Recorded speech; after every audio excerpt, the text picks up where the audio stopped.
Now, obviously, tonight's bonus training webinar is because you picked up Read Floren's How to Find and Research a Profitable Niche Market. Hello, George. Great to see you tonight.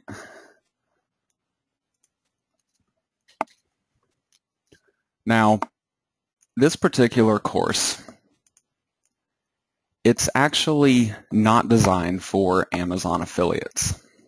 And this is something that I really wanted to be sure to stress to you, because you might not necessarily want to abide by every single thing that is in this course if you're using it to research Amazon affiliate niches instead. What it's really intended for is a niche research tool for people that actually develop information products. But I have modified this particular strategy for Amazon affiliates, and this is what I will be teaching you today. And I'm also going to talk to you about how you could use this strategy as it is already to make your Amazon sites more powerful. And finally, I will be ending tonight by sharing some of my personal niche recommendations for you guys. These are niches that I have actually played around with myself. I have some active websites in them, or I've had websites in them in the past and have had good results. So I thought I would pass along some of this knowledge for you guys to give you a bit of a starting point with your own research. Now, the first thing I want to talk about, when you're actually in the course itself, there's a whole bunch of different links and stuff there, so it may be a little bit confusing as far as where to get started. There are two sections of links. The first section only has 3 links. This is one over here on the left, and these are all PDF links. And then a little bit further down, you have a really long list of video links. And these 3 right here that I'm showing you are from the top of that list, number 2, 3, and 4. What I would recommend for you to do, if you haven't gone through this course already, you can go through either the PDF files or watch the videos. You don't necessarily have to do both of them. However, this third checklist right here, PDF of checklist, this one in particular is really what I would consider to be the meat of this particular course. This is the step-by-step guide to researching these niches to figure out if it's a good niche that you should target or not. So since this was intended for information product development, I'm going to be walking you through this to teach you how to use it as an Amazon affiliate instead. Now, I'm going to switch over here for a minute to the download page for this product here.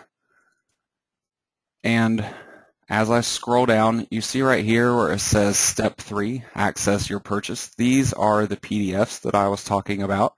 And further down, you have all of the videos. Now, there are a lot more videos here than just the 3 that I was telling you about and recommending for you to watch.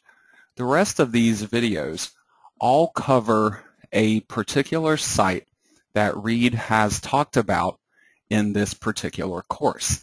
And especially these are the sites that are covered in this checklist PDF up here.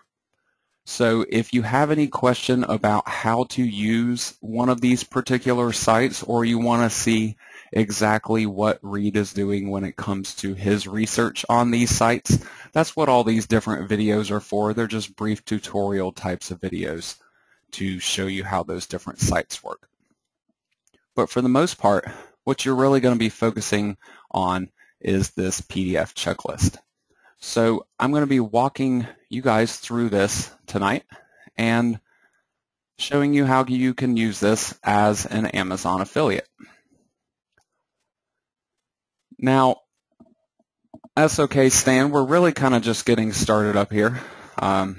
You haven't really missed anything too horribly important. I'm about to walk through the PDF checklist in this particular course because this is really the meat of the course. And I'm going to be showing you how to apply this as an Amazon affiliate. Now, again, remember that this was intended for information product development.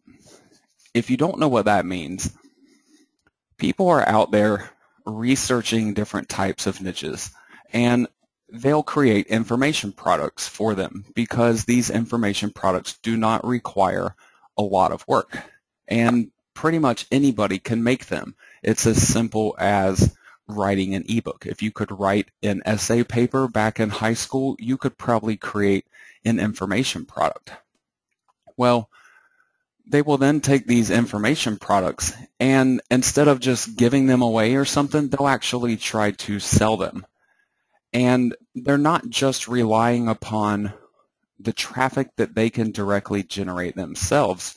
What they're actually going to do with these products is go out on affiliate networks and try to get people to promote them. So they don't actually have to do that type of work. All they can really focus on is the product development side of it. So it's important to keep that in mind when you're going through this particular checklist, because all the recommendations that are in this checklist are geared towards that particular standpoint. You have a bunch of different steps here going through this checklist, and a lot of them have these little yes checkboxes by them. The intention of this checklist is to run through the different steps and mark next to the checkbox here for the ones that essentially apply when you have researched this and everything checks out. If you can find whatever it is that you're supposed to be finding for that step, then you mark off the checkbox. And then down at the bottom, you tally up all of your checkboxes, and you can kind of determine how much strength and interest exists out there for a particular niche from the standpoint of product development. Now, as an affiliate, this same type of information can be really, really useful to you, because you can figure out if a niche is basically going to be a good choice for product development. It could be a very profitable niche for affiliates to target. And not only that, but you might also actually have existing information products out there that you could promote as an affiliate. So you don't have to worry about taking extra time to create products like that. If you found something like that that fit in with your existing Amazon site or whatever new site you were going to be creating, you could definitely, hook up with Clickbank, for example, and promote another type of product, a digital product, along with all the physical products that you promote on Amazon. Now, I'm going to walk you through these different steps here and just kind of talk to you about how you can apply these different steps as an Amazon affiliate and use this throughout your research process when you're trying to find a new niche and determine whether that niche is going to be profitable for you. Now, to start with, step one, you're supposed to pick a broad category from one of these four main niches right here. Now, the first three, right up here at the top, health and fitness, finance, dating, self-improvement type of niches, all of these are really, really great for product development. They could also be good to target as an Amazon affiliate. For example, the health and fitness niche. You have a lot of physical products that you can actually find within this broad category that you could try to go after. But some of these other categories may not have as much opportunity for Amazon affiliates as the other ones do. So I would really focus on potentially this first broad category, health and fitness, and definitely the last one down here, hobbies and special interest. And I'll actually be expanding on this a little bit more. A lot of my favorite niches that I target are actually hobby niches. So I'm going to be going through my favorites and what are also some of the most popular hobbies out there, at least for people that live in the United States. So once you've selected out a broad category here, keep in mind that this particular category should not be your final niche that you're actually targeting. You want to ultimately select some type of subcategory within one of these broad categories. As much of a focus as you can possibly come up with for your niche, as specific as you can get that niche subject, the better off you're going to be when it comes to bringing in traffic, because it's easier to target something that is highly focused than it is something that is very broad.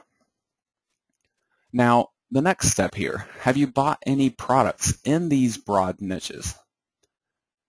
These particular niches and the products relating to them, if you're familiar with them already, if you've purchased them in the past, or if you still purchase them on a regular basis, this can basically be an extra plus for you. But it's not something that you should necessarily consider to be required, because eventually, if you continue on as an Amazon affiliate, you can't only create sites that are about topics that you already have a lot of experience with.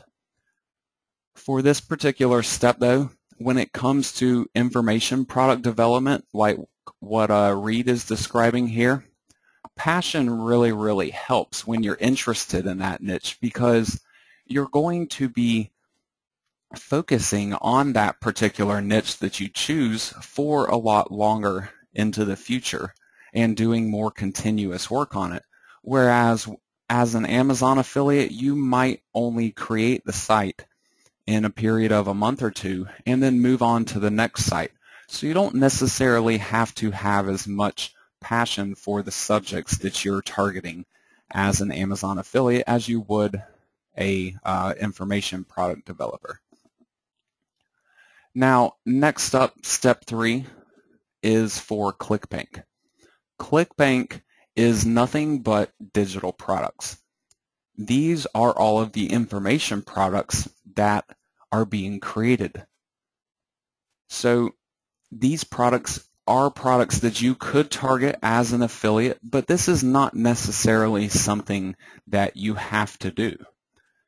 If you develop an Amazon site and that site becomes popular or gets some type of decent regular targeted traffic to it, you could always come over to Clickbank and try to find some information products that relate to the niche that you're targeting on your Amazon site and add in advertisements for these products to try to increase your monthly revenue.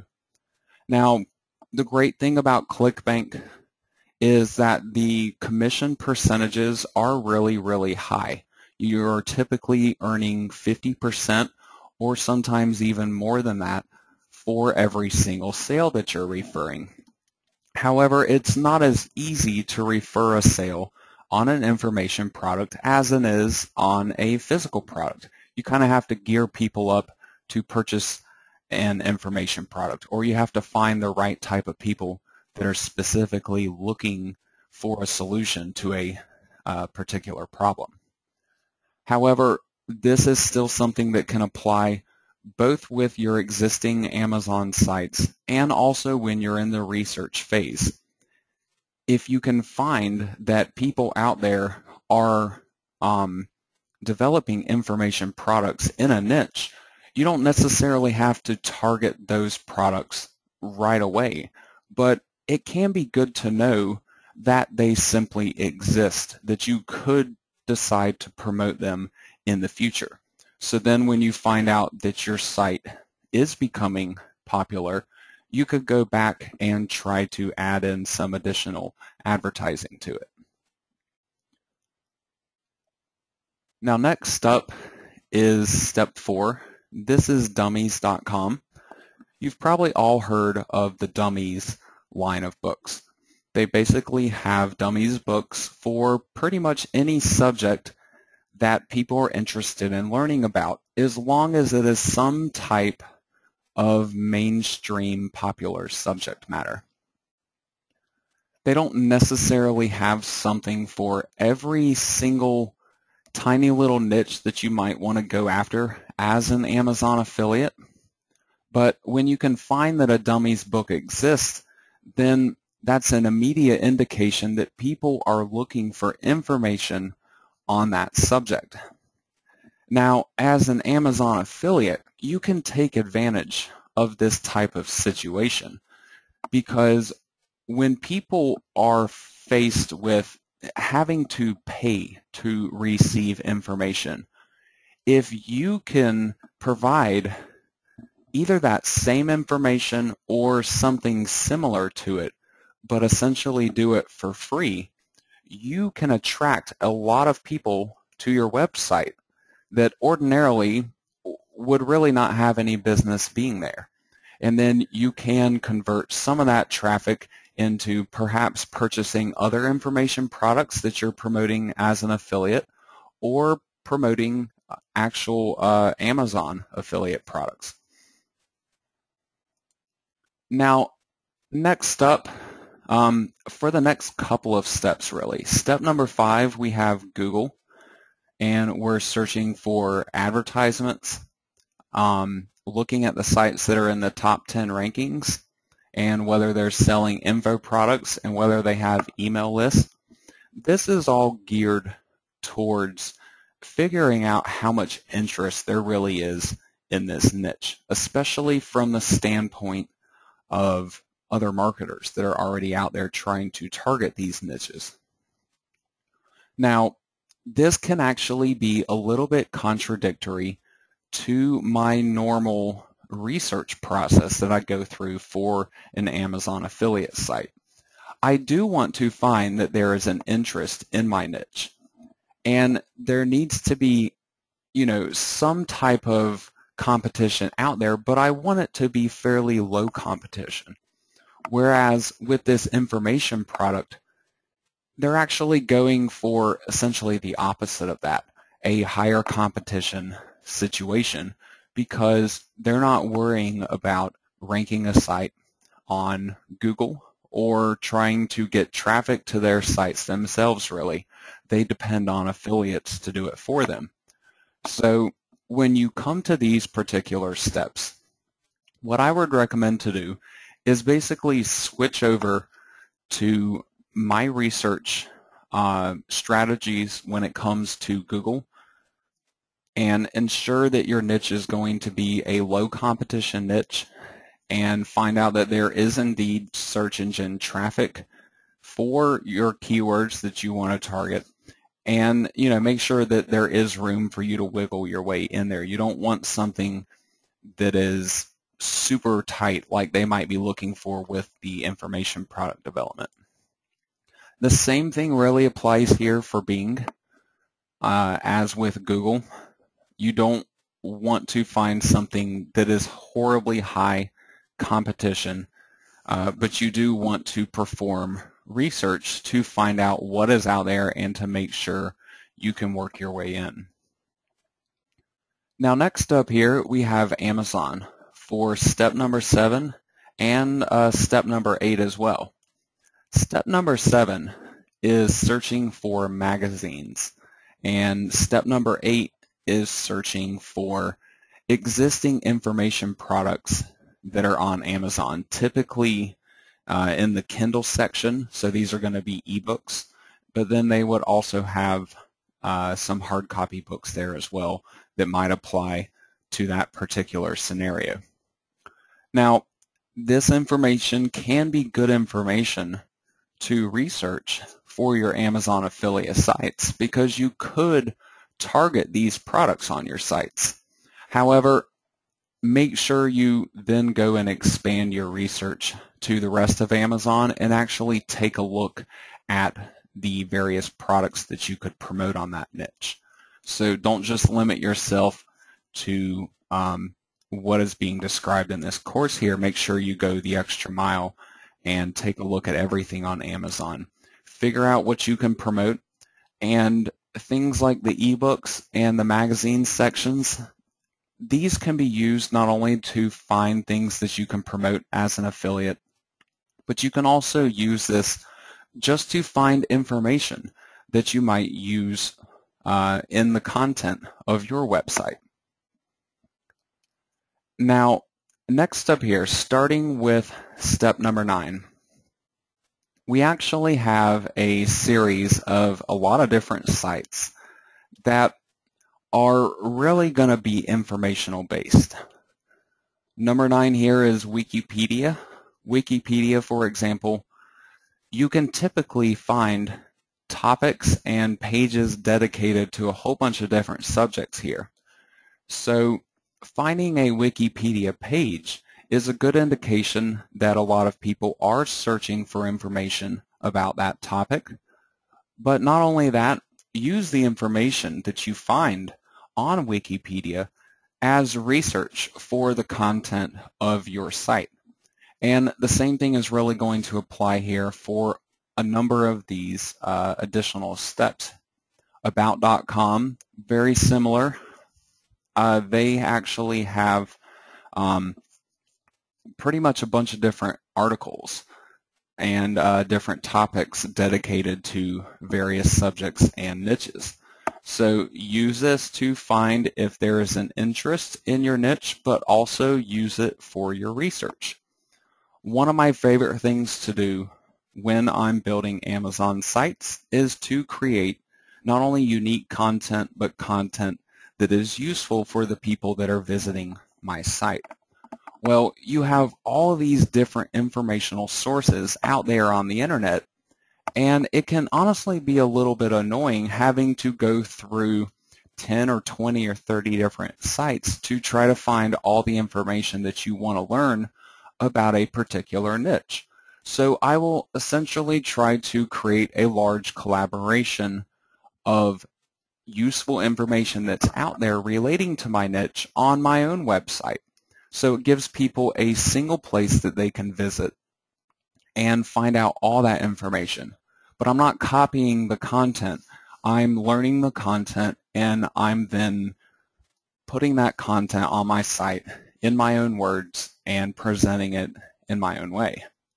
So these steps are really great research tools that you can use to learn that content. So you don't have to blindly go out there and search on Google for it, because you might end up on other affiliate websites, and you can easily end up limiting the actual content that you give your visitors if you're only searching on Google to try to learn that content. Now, next up here in step number 11, we have dmoz.org. Dmoz is basically a site directory that's been around for a long, long time. They're highly respected.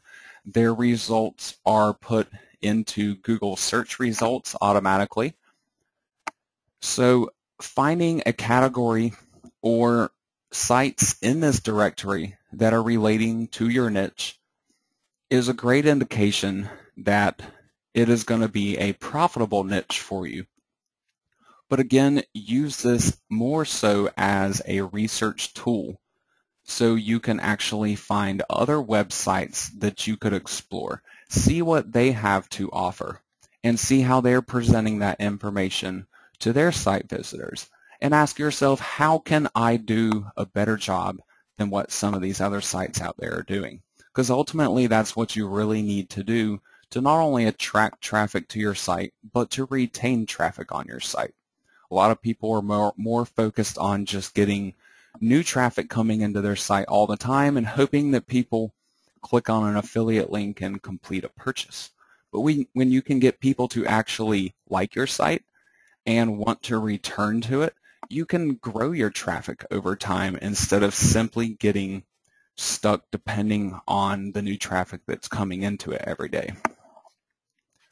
Next up, we have eBay for step number 12. This type of research can not only be used for informational purposes or to ensure that the niche is going to be profitable, since you can find that there are products for sale, and you can even research some of the completed purchases on eBay to figure out when things are actually selling. because that's the most important. There's always going to be products on eBay for all kinds of different things, but just because it's there doesn't mean somebody's actually buying it. If you create an eBay account, it doesn't cost anything. It can just be a customer account there. You can actually search and view their completed listings and see what is actually sold. So that's really, really important to differentiate. You don't want to just look at what's being sold there or what is for sale there, but you want to actually look at what is physically selling there. Now, in addition to that, eBay has an affiliate program. So you can decide to target products that are on eBay if you would like to. However, their acceptance process is pretty stringent. You need to make sure that you have a high content and likely established website that has decent traffic on it, and also a site that is not very spammy in terms of advertisements, or simply they will just deny you outright. But if you really, really want to get into promoting eBay products on the side along with Amazon products, you could always go through another third-party network like Squidoo, for example. You can put eBay product ads on your Squidoo lenses without actually being an affiliate yourself. You go through Squidoo and get your payments through them instead. However, those would not be ads that you'd be able to move off to your own website. I am not actually an eBay affiliate, Nikki. I attempted a couple of times. It's probably been 4 years or so since I last tried to apply. And I had a pure content site that was receiving roughly 100 visitors a day to it, and was still not approved for it. So I don't know if it was specifically my level of traffic,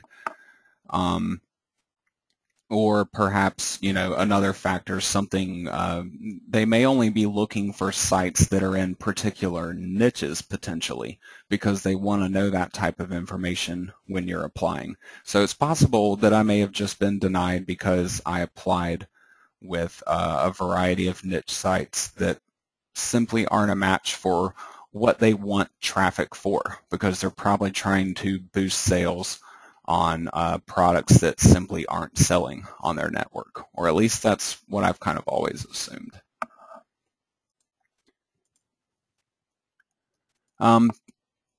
Next up here, step number 13 is ezinearticles.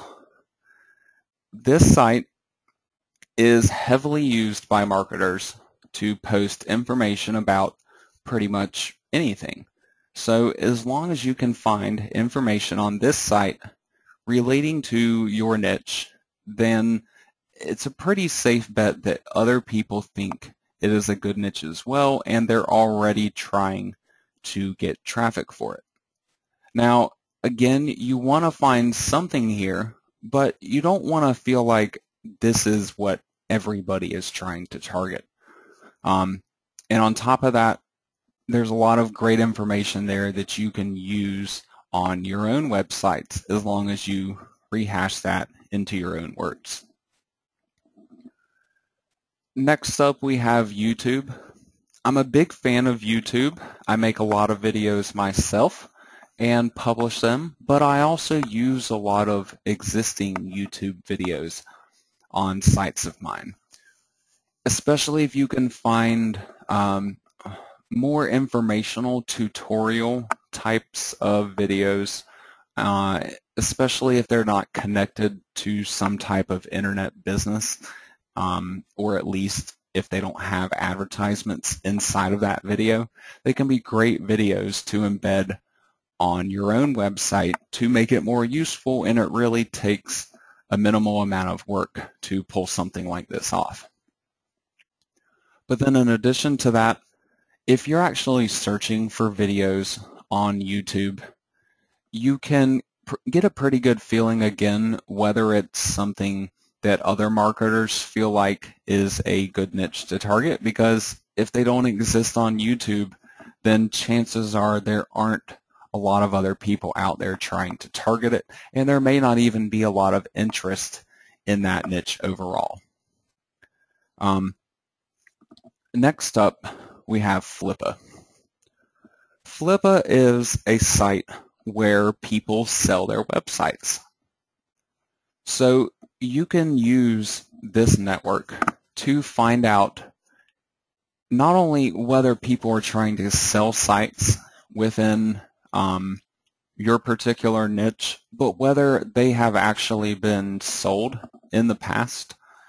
And you can kind of get a sense for whether other marketers find that niche to be a desirable niche or not, because the really, really good ones will have a lot of bids on them and they'll go for really premium prices. Whereas your less popular niches, they're only going to have a couple of bids, maybe even only one bid, or possibly no interest whatsoever on the listings that are on that site. Next up, I have eHow, and I'm going to actually lump this in with Howcast and how stuff works and how to do things, and also WikiHow. All of these sites here are all informational sites, essentially article directories, where you're going to find a lot of great content that you can use for your research to basically enhance the content of your own sites. And not only that, you can find whether people out there are going after these niches on these various article directories.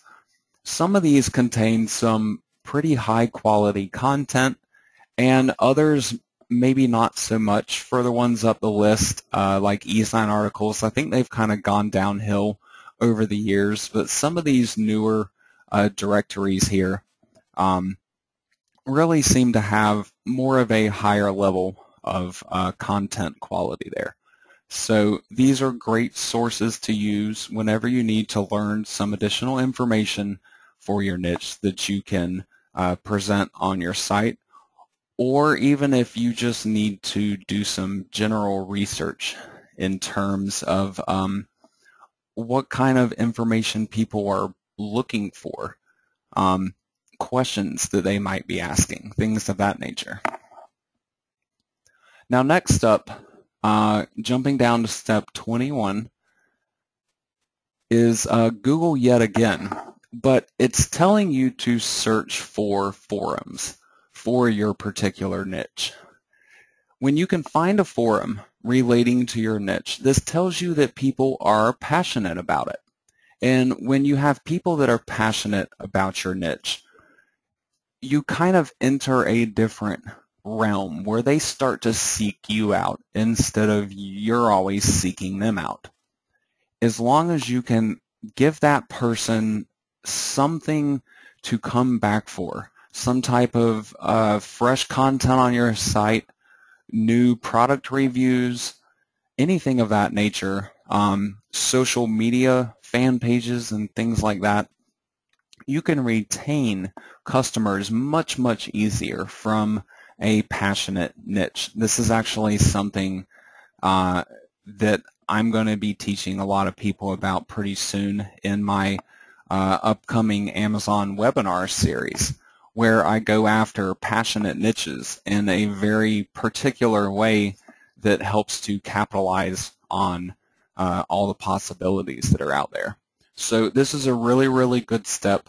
Do your research on the forums. If you can find one, dig through it and find out what people want to know. Find out what people are asking. Find out what products people are talking about for that niche. This is a goldmine of information if those forums exist. And it's also a great indicator that you're on the right track with your niche selection. Now next up, we have both Google and Yahoo groups. These groups kind of like a lot of the other steps, are great for research, but it can also be used in a similar manner to finding forums for your niche, because you can find out what people are asking, what products they're recommending, what products they recommend to stay away from, and basically get a general feel for the interest that is surrounding your niche. Jumping down to step 24, Yahoo Answers. I really like Yahoo Answers, and also on Amazon itself, whenever you're looking at a product page, a lot of times you can scroll all the way to the bottom and find customer questions and answers. This type of information is another absolute goldmine, because these are the questions that people want to know relating to your niche, and a lot of times you're given an answer for it. So I like to try to find these questions and put them on my own websites and essentially one-up whatever Amazon or Yahoo is doing in terms of an answer to that, and provide an even better answer, make it more in-depth, provide some extra content like pictures or videos that they're not already providing, and you can really attract a lot of targeted traffic for your niche this way, and also learn some really great information that you can use for your own site as well. Next up here with step number 25. This is Meetup.com. This is a site where people get together to organize and also meet up with groups locally for perhaps a specific city or area, and they're in different subject matters on top of that. If you can find that people are engaged in a meetup group surrounding your niche, then this is another good indication that it's probably a passionate niche, because people aren't just going to join some type of group and go meet up with other people related to a specific subject unless they're really passionate about it and have a ton of interest in it. And it might even, their lives might revolve around that niche in some way, form, or fashion. You don't have average people joining toothbrush groups and going and meeting other people locally and talking about their toothbrushes. Maybe it exists, but chances are it doesn't happen. You're going to have people that are doing that only for very specific types of niches that they're really passionate about. Like, I guarantee that there's gun groups on Meetup. Moving on, step 26 is Facebook, and step 27 as well is also Facebook. For one of them, we're searching for Facebook pages. So these are going to be essentially the fan pages or business pages that people have set up for a particular niche. If you can find these, and especially if they have a lot of members, obviously this is a great indication that you're on the right track towards picking a niche, but it's also an indication that this niche is social, and it's probably because it's a passionate niche as well. People won't just gather on Facebook and like a page and engage in conversation on that page unless it's something that they're passionate about or have some type of opinion that they want to share about it. So these are the types of niches that you have existing on Facebook, at least the ones that are popular. And the same thing really goes for groups. And it's a better indication with the groups, I feel like, because you'll have a lot of people that will like a Facebook page but have no intention on ever really interacting on that page. Whereas with a Facebook group, if the person has joined that group, chances are they at least have some kind of intention of interacting, or they joined because they wanted access to the information in that group. So I find groups to be a much better indication of that level of passion for a niche. So if you can find these groups, don't just take a note of them, but join them and engage in them yourselves. Don't spam, a link for your website or anything like that, but just simply talk to people and answer people's questions and essentially position yourself as an expert in that industry. And you'll have people that start coming to you and say, hey, how do you know so much about this? Or could you tell me about this? And when you start to talk to people in private, you can include your link and things like that. You just don't want to do it in the public groups because the administrator will probably boot you off. Now, this concludes the initial section of this research course, the first 27 steps, where you're tallying up all the checkboxes down below here. Now, when you're using this as an Amazon affiliate, you're not necessarily looking for a particular number of checkboxes being checked here. And it's not necessarily going to be a gauge of how much potential profit there could be in that niche. Because, in fact, a really, really high score, if you got a 27 or a maximum score of 25 right here, chances are there's probably too much competition for that niche to be able to target it as an Amazon affiliate, at least. But beyond that, just use it as a general indication. You don't want to see a low number. You don't want to have a 0 or even be in the single digits, most likely. But again, you don't want to be up in the 20s. So somewhere in the middle range would be ideal for most Amazon affiliate sites because it should have enough popularity but not too horribly much competition. Now, even though the actual checkboxes stopped at step 27, there are additional steps down below here that are bonus steps intended to help you research and understand your market a little bit better. The first one here, the Google Keyword Planner. This is your keyword research tool. You're probably all already familiar with this. I've done a lot of different training revolving Google's keyword research. So use this in the ways that I would recommend for Amazon affiliate sites and not necessarily what he is describing here. He wants the high competition markets because he's not going after search engine rankings. He puts it as he's not focused on creating spammy search engine optimized blogs. That's obviously not what you want to be creating either. You want to be creating high quality search engine optimized websites. So, use the keyword research information to find good keywords that you can target to ensure yourself that there is indeed traffic out there for keyword phrases, and then follow up on that keyword research and simply ensure that there's not too much competition there.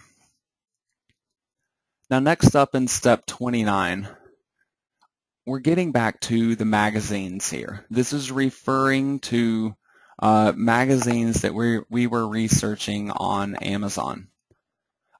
This is actually a really, really cool step in the research process. A lot of magazines have media kits, and that media kit is intended for advertisers that might potentially want to advertise in that magazine. So magazines share their demographic and subscriber information in those media kits. Well, as long as you're dealing with a magazine that is highly targeted to a specific niche, then you can use this media kit to find out what the demographics are for that particular niche.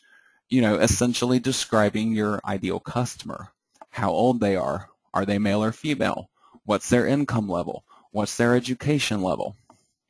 All this kind of stuff can really, really help, especially if you decide later on to perhaps go on to Facebook and run some advertisements for it. You can save yourself a lot of money by knowing exactly what the right kind of person is for the niche that you're trying to target instead of simply shooting blind. Now, the next couple sites here are used for essentially this same type of purpose, but you can get different information here. Quantcast will give you the same type of demographics information, and that will tell you for specific websites what their audience profile is. This is really useful information a lot of times. Find out what your competitors are doing. Find out what the big name website in your niche industry. Find out what their demographics are like, and then essentially try to mimic that and target the same thing with your own website. The same thing really applies here with Alexa. You can find out the same type of information for your competitor websites. You just punch in a domain name into Alexa. So, start with Google and find out what some of your competitor websites are. And then when you reach these steps, you can punch in those domains and find out a little bit more information about them. Step 32 is Facebook advertising. But this is not actually creating and running Facebook ads. This is simply utilizing the ad system to find out what type of interest there might be in a niche.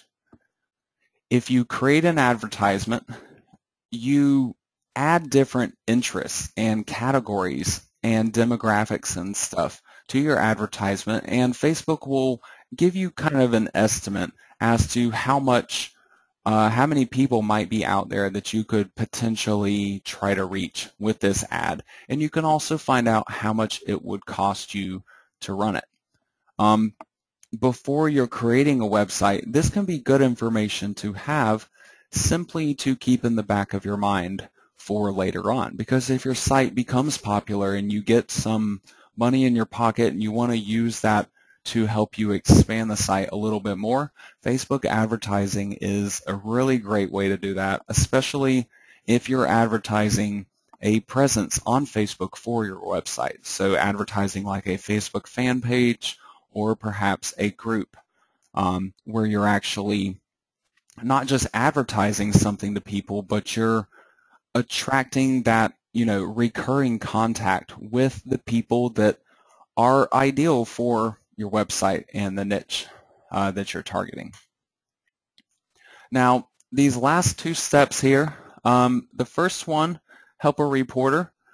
This is really pretty cool and something that's not really part of your research phase, but something that can be helpful after you have your site created, because you can actually have real news reporters from magazines or even news stations that actually contact you and want to interview you about your website or your product or a particular subject matter. And you can be quoted and actually referenced in those sources, and it can be a really great source of potentially traffic and especially credibility for your name in that industry. The last one here, this is not something that I would really consider important for you guys. This is really more so for the information product developers and not really the Amazon affiliates. So this actually concludes the entire checklist here. Now, to help you make a little bit more sense out of all this, I've actually put together a list here for you. And this particular list is based off of the checklist that I just went over, but I've broken all this down into a couple different primary subjects and done it in a way that it's intended for Amazon affiliates instead of for product information developers. Now I want to explain this to you real quick here just so you can actually understand what all this is about. Now we have the standard research right here, Google and Amazon. There's a lot of research involved with these two sites. On Google, you have your search ranking research, you have competition research, you have keyword phrase and traffic level research. You can even go further than that and start researching Google Insights. And then on Amazon, you have your product research, where you're going to be picking out what you actually promote. So I've taught a lot about this kind of stuff in the past. Use my standard strategies when it comes to these two websites, and then proceed on from there with additional strategies that I've already discussed with you going through the checklist, and I've broken these down into these 4 main categories for you right here. First, we have passion research. Flippa, forum searches, Google groups, Yahoo Answers, Meetup groups, and then Facebook pages and groups as well. All of these sources are great to use to figure out whether either consumers in your niche, whether they have a lot of passion for the niche, or potentially whether other marketers have a lot of passion for that niche. Like Flippa, for example, would be more from the marketer perspective. Over here in the middle, info research. All these different sites right here are informational based type of websites that you can use to research your niche, to learn new information about it, so you can actually present useful, helpful content on your own website. Next up, we have demographics research. The magazine media kits, Quantcast, Alexa, and the Facebook ad setup. This can all help you to figure out exactly who is interested in this niche, and you know, how much interest there might actually be, especially like the Facebook ads. This can actually help you to put some numbers on this information. All this whole webinar is being recorded, Mark. You will all be receiving permanent access to the replay. So you can pull this slide back up at a later point in time if you would like to. If you would prefer not to sit here and try to copy all this right now while I have it on my screen. Last up, we have other networks. Clickbank and eBay are the 2 that were covered in this particular course, but you're really not limited here. You can honestly go on and on with this particular list. Just like Clickbank, you have other digital product networks like JVZoo, for example. JVZoo is commonly used for, you know, other marketing products, but there are also just standard niche products on that network, just like there are on Clickbank.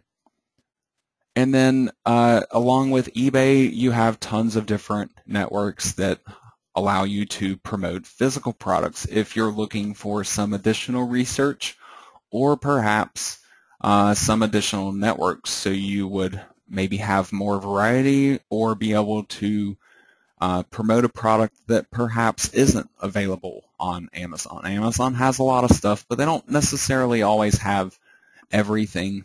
It really just kind of depends. So if you can't find what you're looking for, don't be afraid to go out to another network and try to find it there.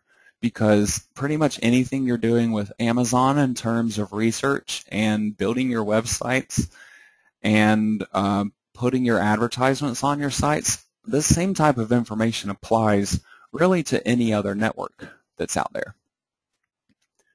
Now next up, I'm going to be talking to you about some of my personal niche recommendations. Now, pets are the first one that I want to talk to you about. I've done pet websites for many, many years, and they've always really been successful, more so compared with other types of sites that I've done. I've had a much higher success rate with pet-related websites. And the reason for that is because people are passionate about their pets. People treat their pets as though they're members of their own family, as though they were their own children. A lot of people that perhaps don't have children, I have a lot of friends of mine from high school that, I grew up and got married and had kids, and a number of my other friends did essentially the exact opposite. And a lot of them have pets, and they treat their pets like their own children. And so as a result, they spoil them. They buy all kinds of stuff for them. And all these different types of relating products might not necessarily be available in a retail store. Or if they are available in a retail store, they might be cheaper to actually purchase online instead. So over here on the left, these are what I would consider more to be niche choices. These are basic categories. You don't really want to target one of these categories just as you see it here. You want to dive into one particular category and find something specific about that category that you could try to target. So this was one reason why I wanted to make sure I gave slightly more generalized niche recommendations here instead of telling you essentially a list of different websites or specific niches that I am actually going after myself. Because there's a lot of you and there's a lot of great niche possibilities out here just within this small little list right here. Now over here on the right, these are the different kinds of pets that are most common, at least in the United States. And this probably goes from most popular up here with dogs and cats down to least popular. Small mammals, you have things like hamsters and gerbils and rats and mice and chinchillas.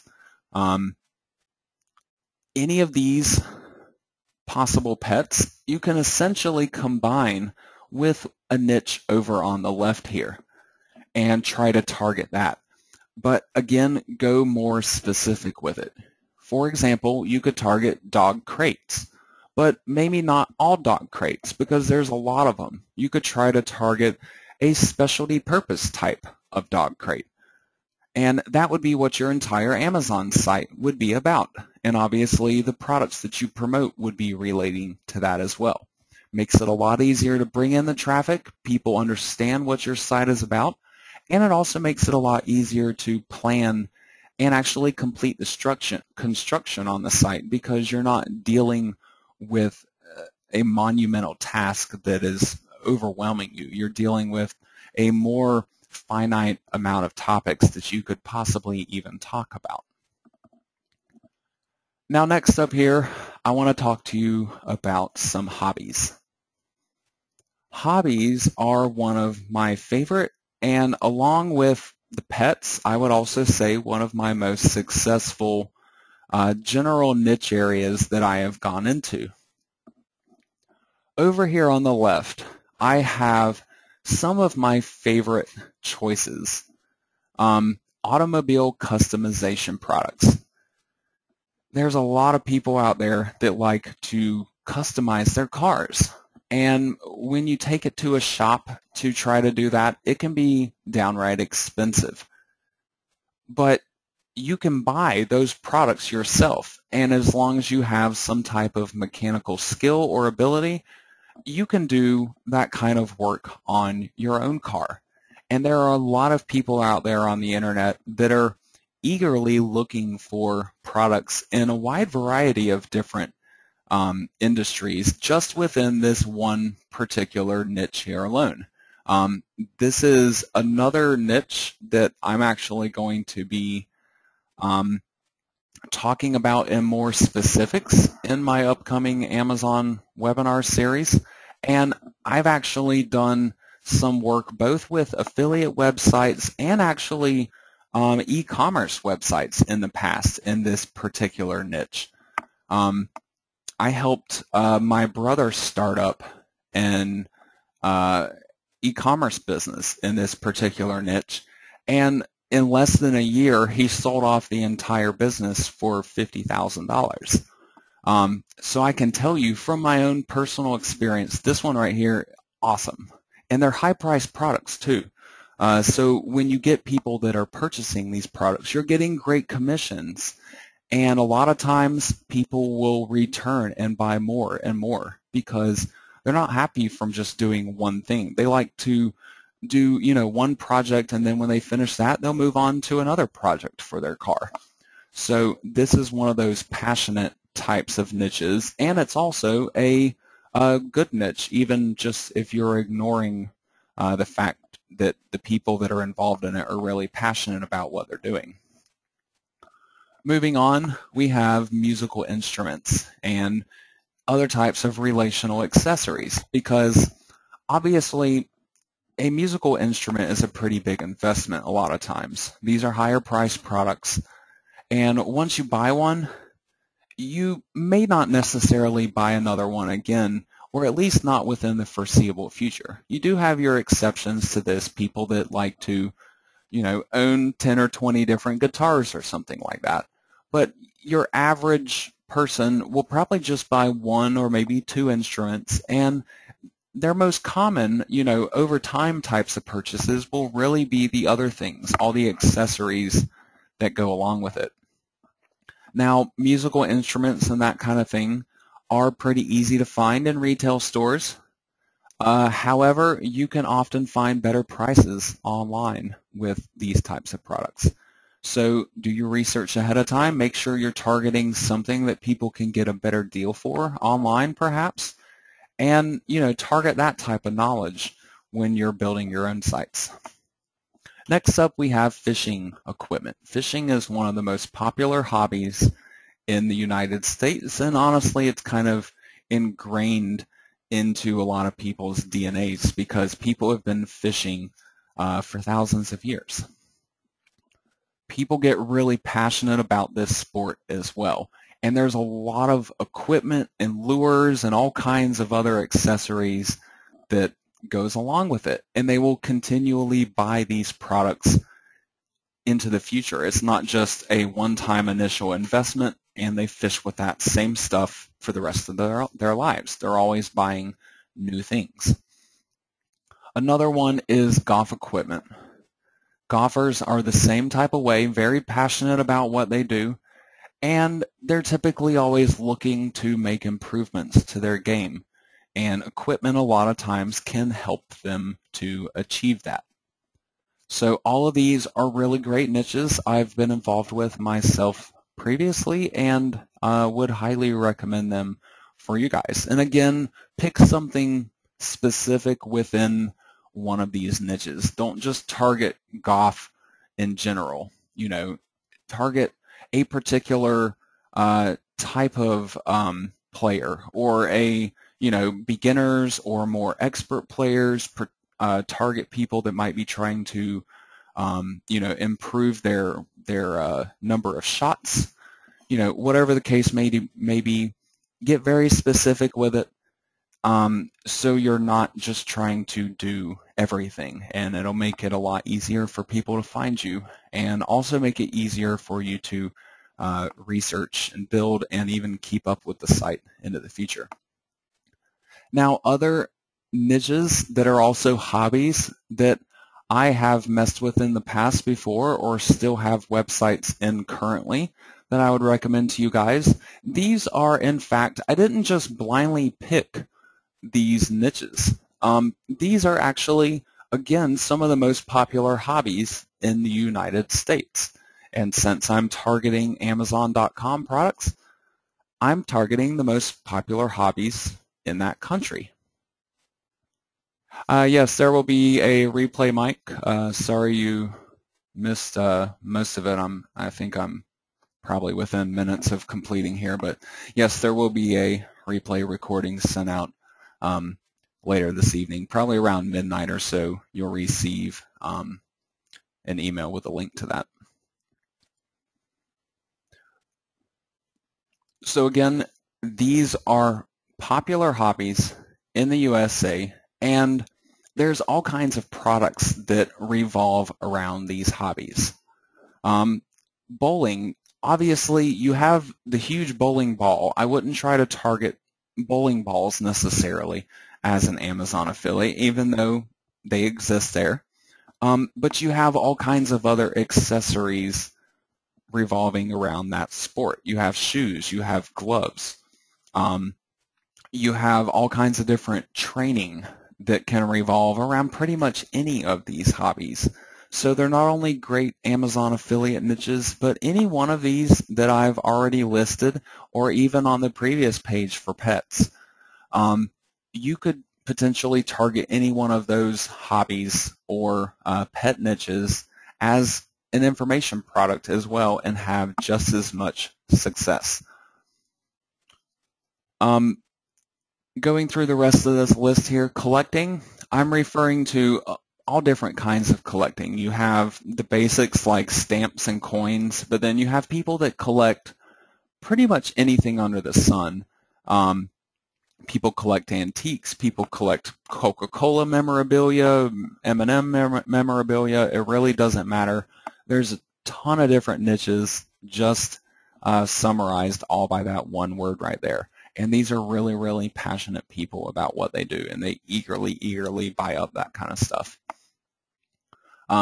Biking, skiing, snowboarding, these are all sports where you have some fairly pricey equipment, but then you also have accessories and training and all other kinds of stuff that goes along with them. They're typically going to be seasonal a lot of times, but it doesn't mean that they're not a great niche to target. They'll just simply have strong and weak times throughout the year. Gardening and swimming, obviously, and even mountain climbing and hiking, these will also be seasonal.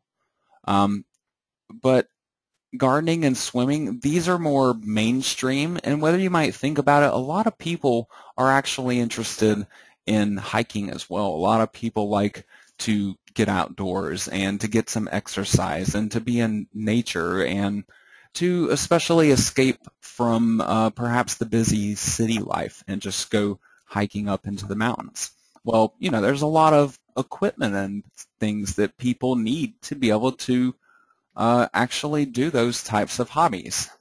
And so as an Amazon affiliate, you know, again, that is where you come in. You want to connect them to the right gear for what they're interested in doing for the right situation. That way they're going to be happy with their purchases and you won't have a bunch of refunds on your account. Photography, another really high dollar value niche. There is a lot of competition here though in the photography niche though.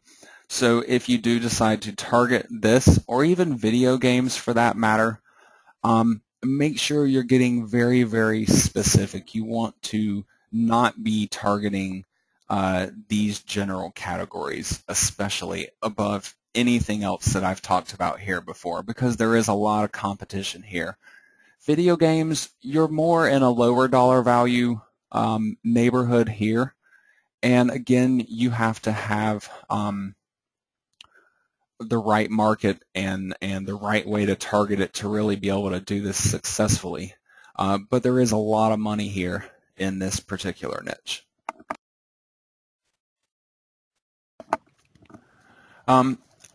Do any of you have any questions for me on anything I have discussed so far tonight. I don't mind questions at all.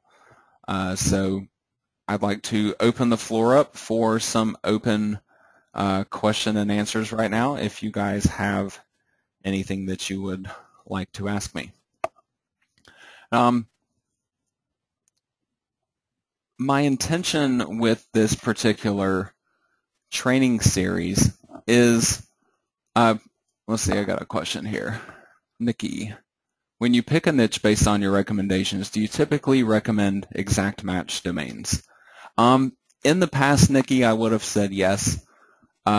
These days, exact match domains, they still have some power to them, but it's not necessarily something I would consider to be a requirement.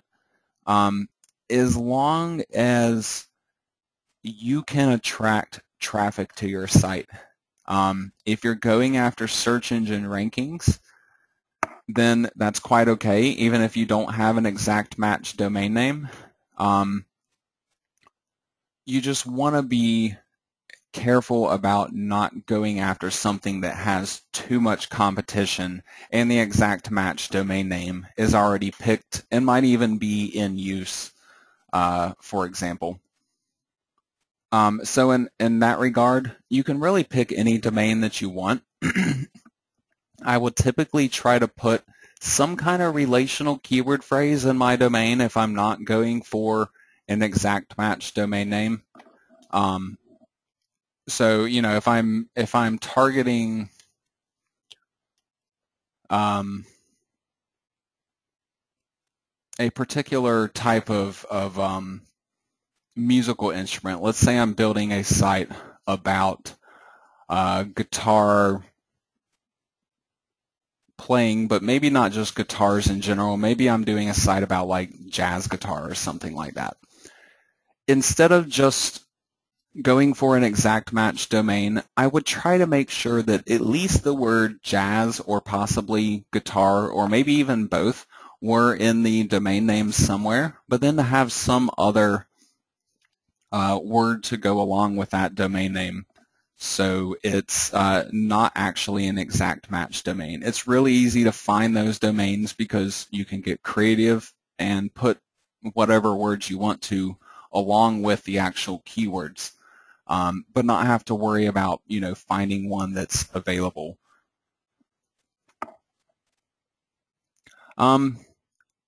Adgia, that's a good question.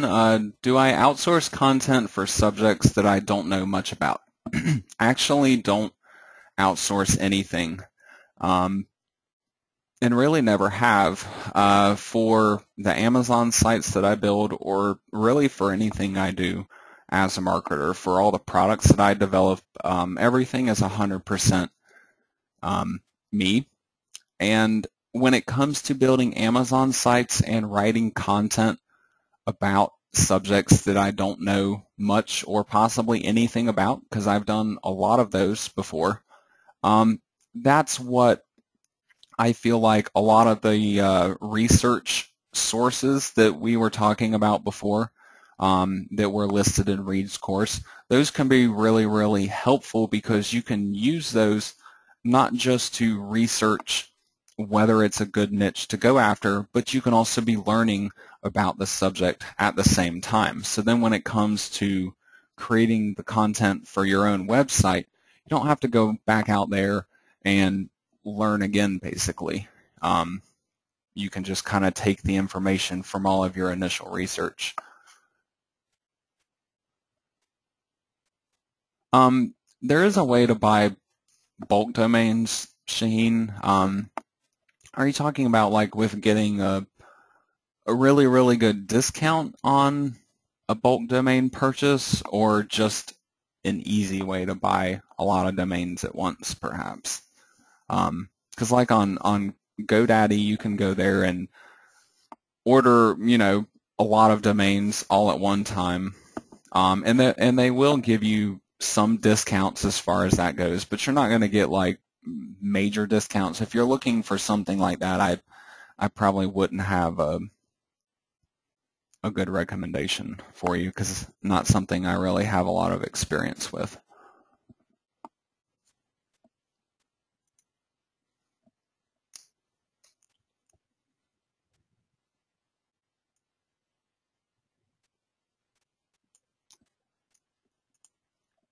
Any additional questions for me, guys? Now, let's see, Stan. Oh, okay. I'll at the beginning of did you send me an email about that, Stan? If it was around the beginning of the year, I may have missed it. I'll search your name in my email afterwards. Okay, January 2nd. Yeah, it's possible that I may have missed it. Christmas to New Year's or so was pretty hectic, and then it was playing a lot of catch up after that point.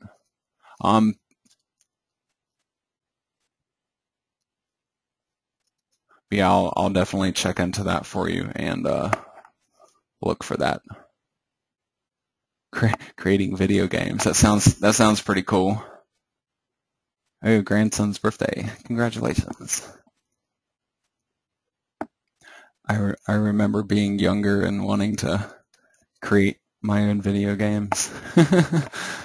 All the good old days.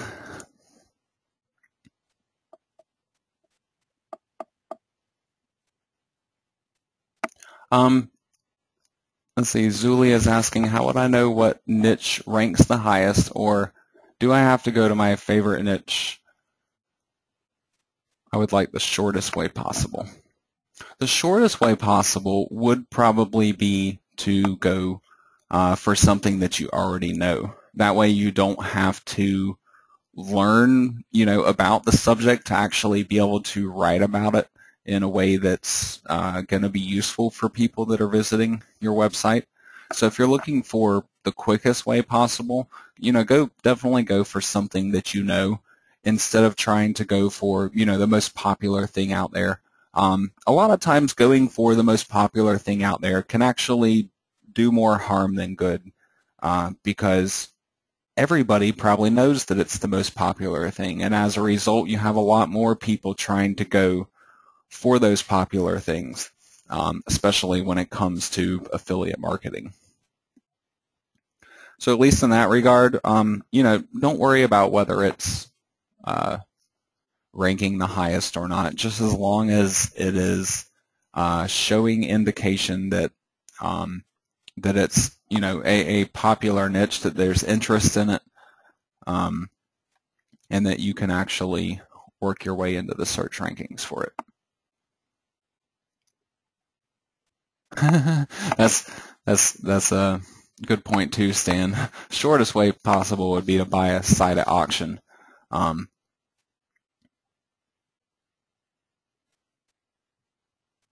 Yeah, and just redo it to make it better.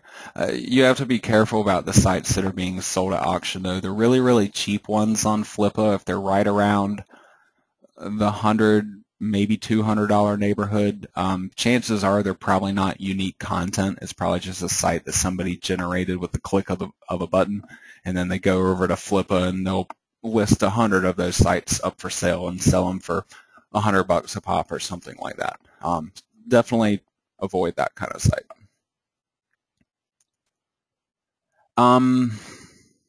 At Gia, how do I analyze the competition and decide to go for a niche?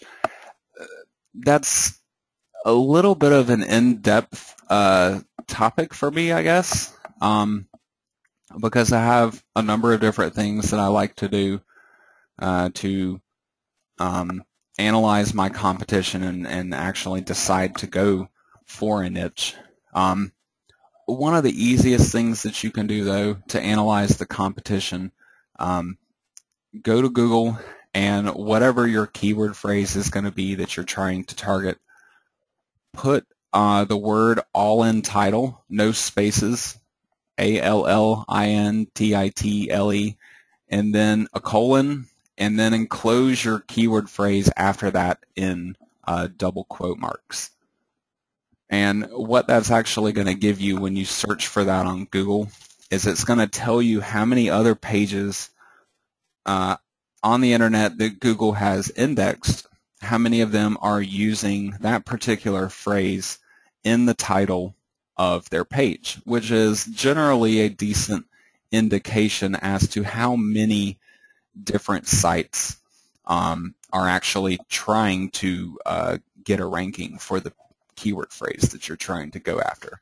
So when I find something that has a fairly low number of results, and I might be talking in the 1 to 3,000 neighborhood, or even lower than that, those are going to be what I would consider to be the lower competition niches, and typically the ones that I'm trying to target with my Amazon affiliate sites. And at least that is not a guarantee that the competition is good, but it's a really quick and easy way to get a general indication of it.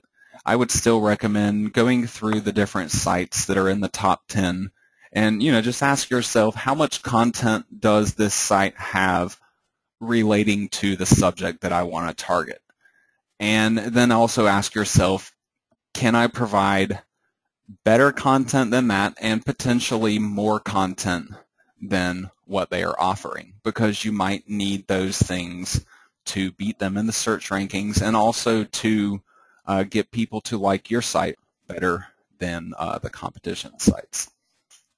So those would at least be my initial recommendations for analyzing the competition and helping you to make a final decision.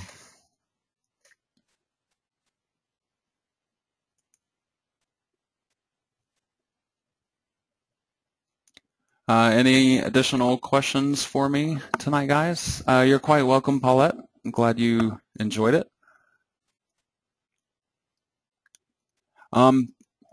Just to briefly mention to you guys here real quick, I'm only 3 days away from starting my new Amazon webinar series, and once those 3 days pass, the ticket sales are going to be closed completely for good. So if that is something that you have been considering joining, make sure you join up in that in the next 3 days or so, or else that will be gone for good to be able to get in on those live classes.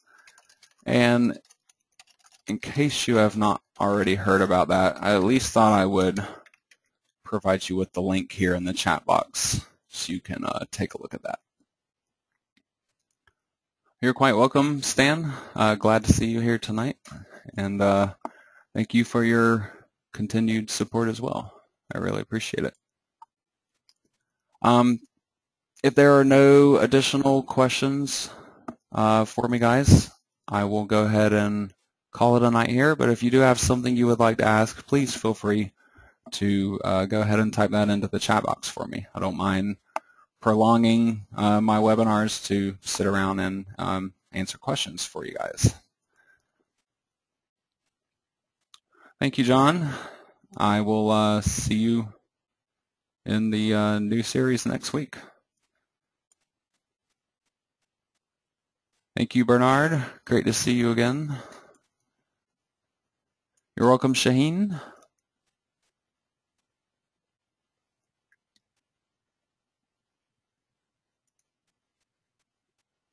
Not a problem, Paulette. The live series will not be available after 3 more days.